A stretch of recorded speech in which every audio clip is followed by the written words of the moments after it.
In this tutorial, I'll show you how to sync multiple charts in TradingView so you can analyze markets faster and more efficiently. Don't forget to like and subscribe. First, open TradingView and go to your chart. Look at the top right and click on the layout icon. Choose a layout with multiple charts like 2 or 4 screens. Your screen will now show multiple charts at once. Now look for the sync options at the top.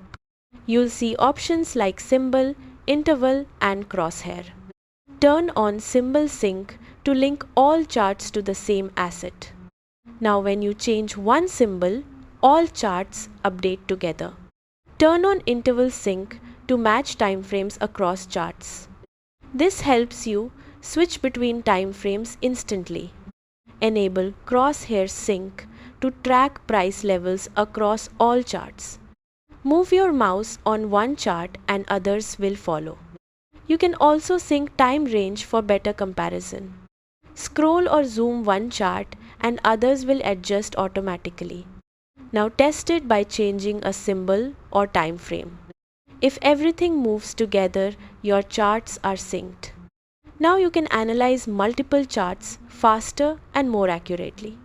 Subscribe for more TradingView tips and tutorials.